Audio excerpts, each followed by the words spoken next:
Hey guys, I'm Chris. I'm Jamie. And today we are going to be talking about the best films of the year that we've seen ever. That sounds fun. Yeah, I'll go first. Should we tell them first, as a little disclaimer to the audience, that we're basing this off films that were released theatrically in the UK in 2015? Fair enough. Yes. So some of last year's Oscar contenders are eligible. Some of this year's Oscar contenders will not be eligible. Oopsie daisy. Forgot my jacket. Love and Mercy. Have you heard of it? I have. I saw the trailer. Yeah, it's really good. Love and Mercy is kind of like a biographical film about Brian Wilson from the Beach Boys. Yep. And yeah, just kind of like how he made their seminal album, Pet Sounds, and kind of, the psychological issues that he was having at the time. And yeah, it's really good. Yeah, got Paul Dano a Golden Globe nomination, I think. To be honest, I really think he deserves it. He's a great actor. Yeah, really good. Hal, here's how I want you to do it. It goes,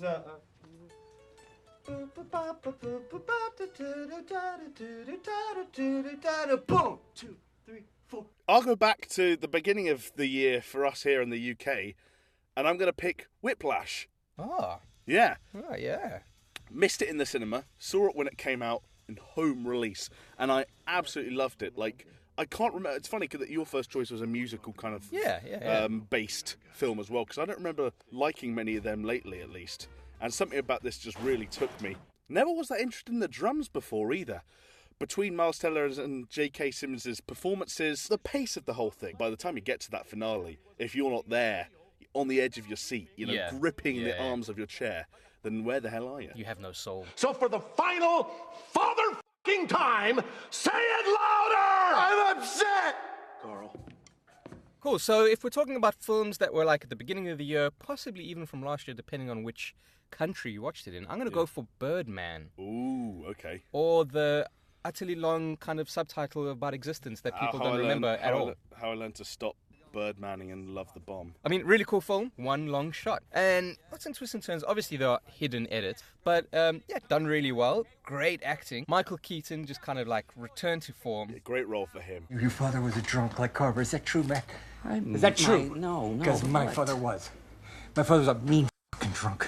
But it works on many levels. You can just enjoy it as an entertaining, expertly crafted film, but at the same time, there's that deeper undercurrent. Absolutely. You hate bloggers, you mock Twitter, you don't even have a Facebook page. You're the one who doesn't exist. My next film, I'm going to go straight in for Sicario. Oh, I haven't seen it. I loved it.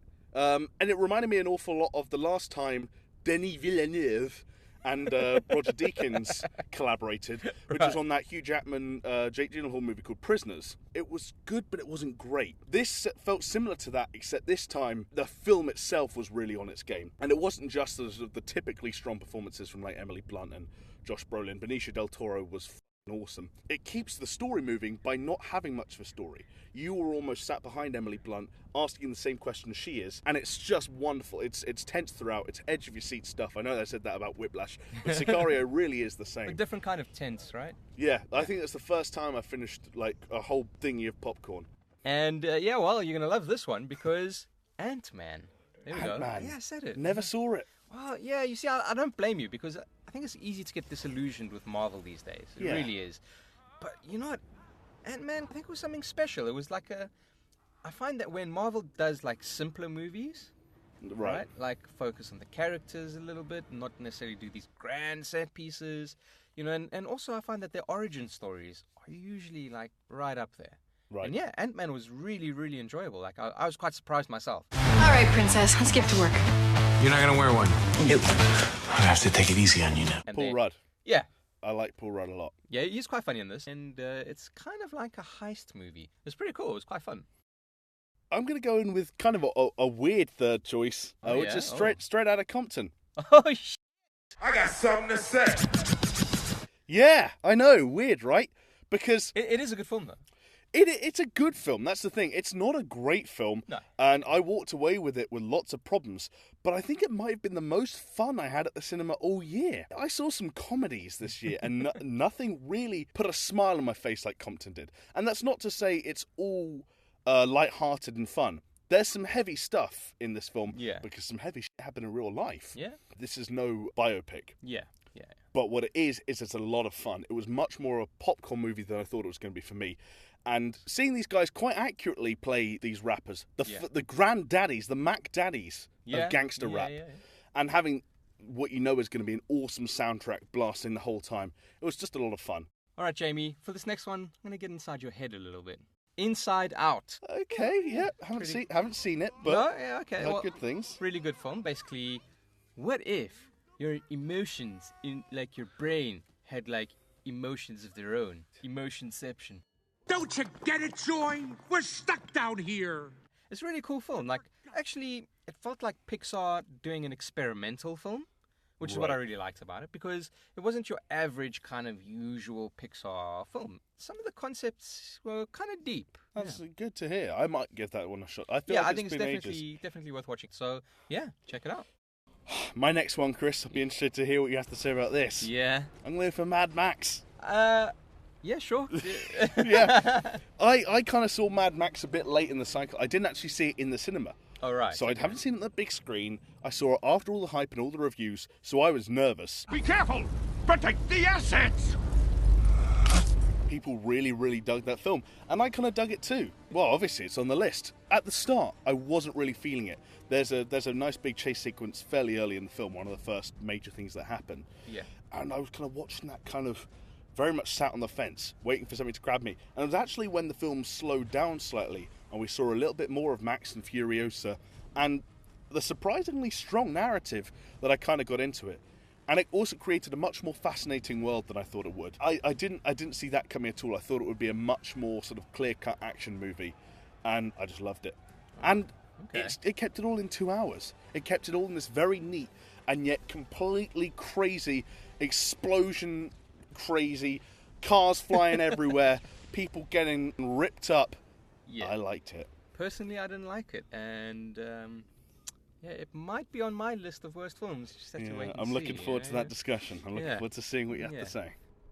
Getting towards the end of it now, and it's my number one.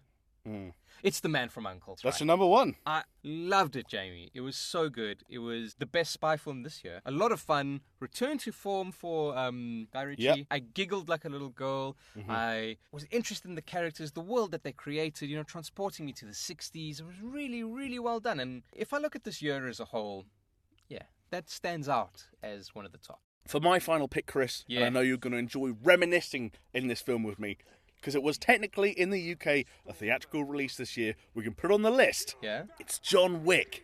Oh. People keep asking if I'm back, and I haven't really had an answer.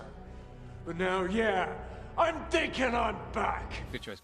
Thank you, sir. It's kind of like a revenge flick. John Wick is played by Keanu Reeves. Flickwick. That should be the sequel. Lots of shooting and killing people and punching people and driving into people.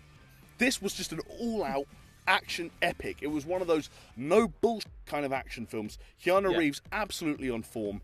Probably my favourite movie of his other than The Matrix, now that I think about it. Yeah, I think that's fair enough. I think I'm right in saying it was directed by former kind of like stunt coordinators. Yes, that's correct. So everything kind of had that kind of action movie thingy in mind, and it absolutely nailed it.